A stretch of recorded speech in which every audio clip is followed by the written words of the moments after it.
On the 17th of September 2020, the Nintendo 3DS was discontinued.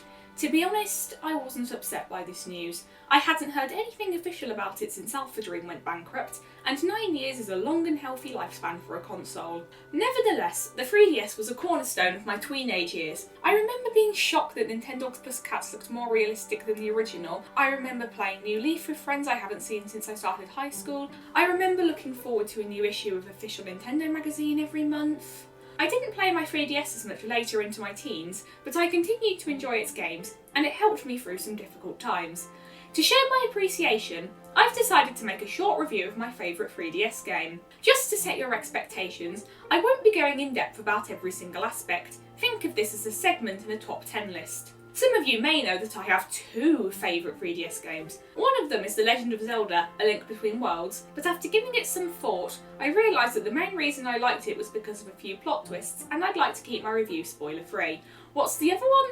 Well, you've already seen the title of this video. Remember ever Oasis? That game people complained wasn't Mother Free when it was announced at E3 2016, even though Nintendo said they'd reveal a new IP? Unfortunately, they had so little faith in it that it barely got any marketing. I used to think it was released 3 months later than it actually was, and they didn't even make amiibo for it! The actual plot of Ever Oasis isn't much to write home about, just a standard fantasy fare of collecting 3 mystical doodads to save the world from darkness, but the environmental storytelling is top notch. The world of Vistrada is filled with ruins and fossils, and it really feels like we're venturing out into a mysterious world. It makes me wish we could learn more about it, and it's a shame we probably never will.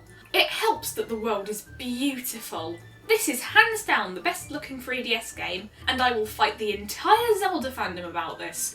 While most games fill their deserts with yellow dunes and pyramids, Vistrada ranges from silver sands to withered forests. In contrast to the desert's sharp rocks and warm colours, the Oasis is filled with greens, blues and rounded shapes. My favourite detail is that everything used by the heroes, from the buildings to the weapons to the dungeon keys, is made of specifically shaped plants. In contrast to all of this, the force of darkness that plagues the world is purple and black.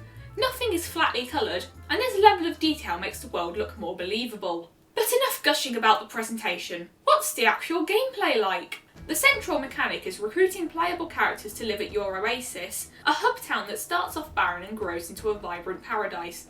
You'll encounter some of them on your way to story objectives, but most of them are off the beaten path.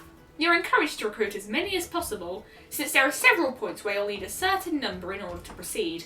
I love this! Not only are you actively making Vistrada a better place to live in, but the Oasis mechanic also ties the whole game together and rewards the player's curiosity. Residents will sometimes give you hints about how to find new ones, and you'll frequently encounter roadblocks that you won't be able to pass until you obtain certain characters way later in the game. I much prefer skill-based roadblocks to story-based ones, especially in a linear game like this, because they make progression feel less arbitrary. The guy blocking Route 222 in Pokemon Diamond was the bane of my existence as a 7-year-old. Plus, backtracking in Ever Oasis isn't tedious, since there's a fast travel system available right from the beginning. That's not the only way Ever Oasis piques the player's curiosity. From the very beginning, you can see late game locations in the distance, and it encouraged me to keep playing to see what it had in store.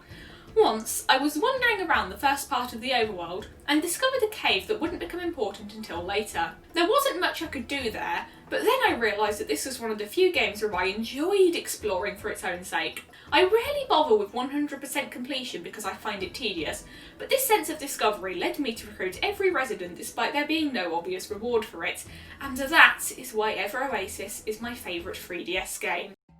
If this review has gotten you interested, please play Ever Oasis. Due to being released after the Switch and the aforementioned lack of marketing, few people gave it a chance.